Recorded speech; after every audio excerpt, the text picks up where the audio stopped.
सभी को जुले नमस्कार। आज Ladakh Buddhist association youth wing एक अहम मुद्दे पर आज आप लोगों के सामने जुड़ा हूं। जैसे कि कल हमें एक इंफॉर्मेशन मिला कि डॉक्टर सोनम पलदन जो है आर्यन संघ कम्युनिटी के प्रेसिडेंट है। तो उनसे एक इंफॉर्मेशन मिला कि इस कंपनी में जहां पर एक बिल्डिंग है वहां पर कुछ रिलीजियस कन्वर्जन या मैं बोलूं कि क्रिश्चियन कम्युनिटी को लेकर वहां पर कुछ कुछ मिशनरी का काम एक्टिविटीज चल रहा है और उसको देखने के लिए हम वहां गए। वहां जाके हमें पता चला, सबसे पहले एलबी यूथ के हमारे मेंबर थे साथ में और डॉक्टर सोनम पलदन भी थे जो आर्यन संघ कम्युनिटी के प्रेसिडेंट है। उनके जरिए हमें उन जगह का पता चला और वहां पर जब हमने देखा,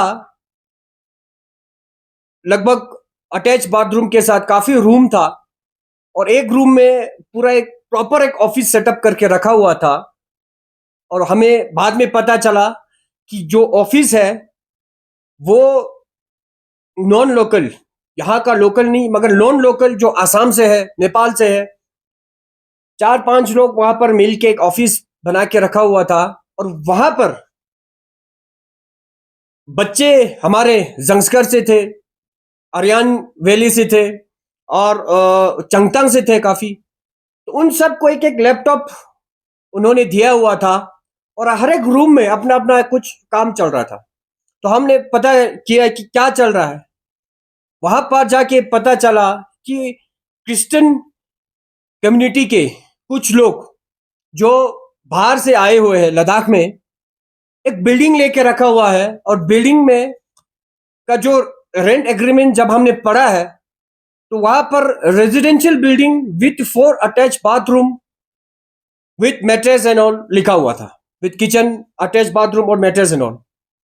वो रेजिडेंशियल पर्पस के लिए वहां पर उन्होंने रेंट में दिया हुआ था।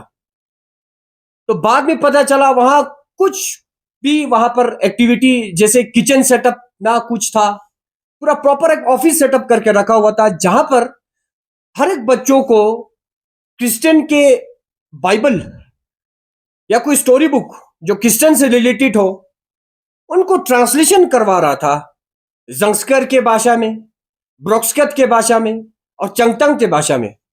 तो हमने पूछा कि आपका मोटिव क्या है, जो लैंग्वेज जो ट्रांसलेशन चल रहा है बाइबल को हमारे लैंग्वेज में कन्वर्ट ट्रांसलेशन करने का। उन्होंने बोला उनका कोई मोटिव नहीं है, मगर मोटिव उन्होंने बताया नहीं। हमने बहुत पूछा क्या मोटिव है, क्यों कर रहे हैं, किस लिए कर रहा है। जो वहां पर काम करने वाले बाहर के लोग थे, असम से थे, उन्होंने बोला कि उन्हें ऊपर से पैसा आता है और हमें यहाँ पर लोगों को एंगेज करना है, खासकर यूथ को, जो दूर दराज के इलाके के यूथ को एंगेज करके हमें इसको ट्रांसलेशन करवाना उनका काम है। उनको पैसा दिया जा रहा है कहीं और। एक जो उनका मेन जो है, उन्होंने बोला कि आंध्र प्रदेश से कोई है जो उनको पैसा भेजता है। तो हमने पूछा, एक एक जो बच्चे को 18,000 रुपए वो पे कर रहा था और एक एक बच्चों को ट्रांसलेशन करवा रहा था बाइबल का। तो हमने पूछा ना ब्रोक्सकत में हमें जरूरत है क्योंकि आर्यन विले में ना क्रिश्चियन है, न चंगतांग में क्रिश्चियन है, न जंस्कर में क्रिश्चियन है। तो हमें अगर ट्रांसलेशन करने के बाद जो बुक आप प्रिंट आउट करोगे तो कहाँ भेजोगे, उसी इलाके में तो भेजोगे ना। तो इसका एक एम मोटिव ये लगता है हमें कि फुल कन्वर्जन जो लद्दाखियों में जो दूर दराज के इलाकों में क्रिश्चियन कम्युनिटी को क्रिश्चियन के जो जो आइडियोलॉजी उसको स्प्रेड करने का एक बहुत ही बड़ा एक वहां पर काम चल रहा था। तो उसके बाद हमने पूछा कि ठीक है, इस जहां पर ले में जो हमारा क्रिश्चियन कम्युनिटी होता है, एलबीए है, अंजुमन इमामिया है, उनसे पूछा कि क्या जो आप ये सब कर रहे हैं कि ले के क्रिश्चियन कम्युनिटी की प्रेसिडेंट देचन चमगा जी को पता है। उन्होंने बोला किसी को कुछ नहीं पता। और हैरानी की बात यह है कि जो एम्प्लॉयमेंट के लिए जो 17-18 जो बच्चे को वहां पर रखा हुआ था, उनका भी डॉक्यूमेंटेशन उनके पास नहीं है। वो सैलरी दे रहा है मगर उनका डॉक्यूमेंटेशन एक भी नहीं उनके पास। एंड दे आर जो बंदा जो वहां पर काम करने वाला था वो उनका रिस्पॉन्सिबिलिटी लेने से इनकार कर रहा है। तो ये सोचने वाली बात ये है कि क्या लद्दाख में क्या मिशनरी क्रिश्चियन कम्युनिटी चला रहा है? हमने क्रिश्चियन कम्युनिटी के प्रेसिडेंट को भी आज हमने मीटिंग किया, यूथ के प्रेसिडेंट को भी मीटिंग किया। उनका भी कहना है कि उनके अंदर ही बहुत कुछ चल रहा है, क्योंकि जो लोकल यहाँ का जो क्रिश्चियन कम्युनिटी है उनको उनके ऊपर टेक ओवर करके नॉन लोकल यहाँ पर आज चर्च में बैठा हुआ है। जो पादरी है चर्च का वो भी लद्दाखी नहीं है, वो खुद बोल रहे हैं यहाँ का क्रिश्चियन कम्युनिटी है, वो बोल रहा है कि यहाँ का लोकल नहीं है। हम चाहते हैं कि लोकल कोई पादरी हो, मगर वो बाहर से यहाँ पर लेके आके बाहर का जो नॉन लोकल यहाँ पर रखा हुआ है। तो क्रिश्चियन कम्युनिटी के अंदर ही अपना झोलमोल चल रहा है। तो हमारा कहने का मतलब यह है कि अगर यहाँ पर कोई बाहर से आके यहाँ पर मिशनरी चला रहा है तो मैं वार्निंग देना चाहता हूं उनको। कल हमने रंगे हाथों पकड़ा ये जो एक्टिविटीज है, पिछले साल भी चला रहा था, उससे पिछले साल भी 2-3 सालों से चला रहा था। हमने पता करने की कोशिश की, मगर कल जाके हमें रंगे हाथों कंपनी से पूरा एक बिल्डिंग हमने वहां पर पता किया और वहां पर जाके पता चला तो ये सब एक्टिविटीज वहां पर चला रहा है।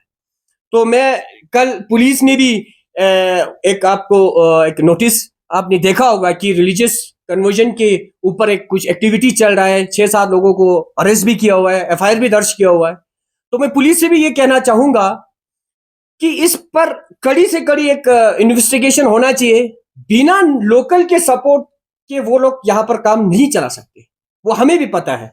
और हम चाहते हैं कि जो लोकल इनको सपोर्ट कर रहा है यहाँ पर लेह में, लद्दाख में कौन लोकल यहाँ पर सपोर्ट कर रहा है उसको इन्वेस्टिगेशन करके उसको पता करना आप लोगों का काम है। मैं रिक्वेस्ट करता हूं आप लोगों को कि इसके ऊपर जांच, कड़ी से कड़ी जांच करे। और सबसे पहला जो कल वहां पर हमने पता किया वो एलबी यूथ के तरफ से हमने पुलिस को इन्फॉर्मेशन किया था। वहां पर मजिस्ट्रेट साहब भी आए, नायब तहसीलदार साहब भी है, वहां पर पुलिस भी है, सीआईडी भी है, सब लोग मिलजुल कर वहां पर हमने पता किया। तो काफी लैपटॉप वहां से सीज हुआ, काफी लोग वहां पर थे, पूरा एक ऑफिस सेटअप किया हुआ था।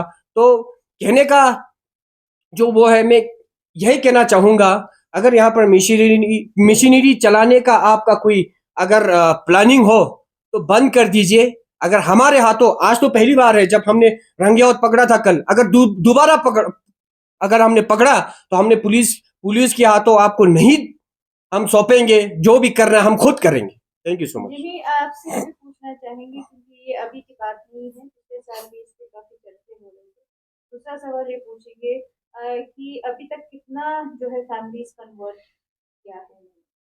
अभी तक कन्वर्जन का तो कुछ पता नहीं है, क्योंकि हमने ये पूछा है कि क्या जो 18 लोग जो उन्होंने वहां पर एम्प्लॉयमेंट के लिए रखा हुआ था, क्या इनको कन्वर्जन या इनको कोई कन्वर्जन रिलीजियस जो ट्रांसलेशन कर रहा है, ट्रांसलेशन करने के बाद क्या इनको काम में लगाना है? तो वो लोग बिल्कुल ही मना कर रहा है। And the student are there only to translate that book. सिर्फ ट्रांसलेशन के लिए लोगों को वहां पर रखा हुआ था। और हर एक इलाके में जाकर उन्होंने सेलेक्टिव स्टूडेंट को लाया। मैं उस इलाकों से, या जंस्कर हो और अरियन वेले से काफी वहां पर लोग, काफी यूथ थे जो वहां पर ट्रांसलेशन कर रहे थे, काफी लड़कियां थे वहां पर, और चंगतंग से भी थे, म्योमा से थे। मैं इन इलाकों के जो फैमिली से जो नंबरदार है, जो गोबा है, सभी से मैं निवेदन करना चाहूंगा कि इस तरह का जो लोग वहां पर अगर गांव में आए, किस लिए आ रहे हैं, क्यों आ रहे हैं, उसका मोटिव क्या है, ये आप जानने की कोशिश करें। क्योंकि इस तरह के लोग वहां पर लेके जाके फिर वो कन्वर्जन और उनके अंदर जो अपना एक देने का, जो अपना एक आइडियोलॉजी उनके एक दिमाग में देने का, ये बहुत ही बड़ा एक काम चल रहा है। जिन लोगों को पकड़ा है वो क्या पुलिस कस्टडी में है क्या?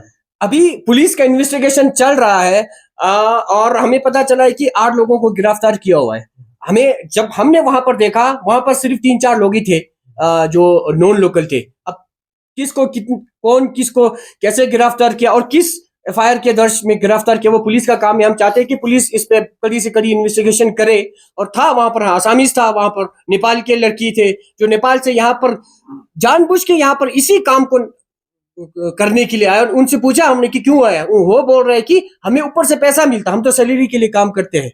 तो ऐसा तो नहीं हो सकता, ना उनका मोटिव है ना कुछ है, सिर्फ उनको ये करना है कि वो जो लड़की है वो लड़का ये बोल रहा है कि हम लोग बिजनेस के लिए काम कर रहे हैं। अब बिजनेस इसीलिए, अगर बिजनेस होगा तो ट्रांसलेशन करने के बाद बुक वो प्रिंट होगा, बुक प्रिंट होने के बाद उसी इलाके में तो बांटा जाएगा ना। अब ब्रोस्काट को ट्रांसलेशन करके क्या अमेरिका में भेजा जाएगा? क्या चंगतंग की जो स्कात को अगर हम ट्रांसलेशन करके बुक बना के क्या कारगिल में पढ़ने वाला कोई है? नहीं है ना। तो उनका एक मोटिव तो सीधा साधा लगता है कि उनके आइडियोलॉजी को हमारे लद्दाखियों में डालना, वो हम बिल्कुल होने तो नहीं देंगे। अभी तक कोई कन्वर्ट नहीं कर नहीं, कल वाला जो केस के रिलेटेड अभी तक हमें इतना इन्फॉर्मेशन नहीं है, हो भी सकता है नहीं भी हो सकता। बिल्डिंग किसका है और बिल्डिंग ओनर का क्या है? बिल्डिंग है वहां पर एक कंपनी में रूफ टॉप बोल के एक बिल्डिंग है, जहाँ पर बड़ा सा एक बोर्ड लगा रूफ टॉप, और वो यूसुफ के नाम पर है, कोई यूसुफ है उनके नाम पर बिल्डिंग है। तो जैसे हमने वहां पर गया तो हमारे अंजुमन मोइनुल इस्लाम की, हमें यूथ के प्रेसिडेंट को भी हमने वहां पर बुलाया। प्रेसिडेंट के थ्रू हमने फिर उनके ऑनर को हमने कांटेक्ट किया। Thank you.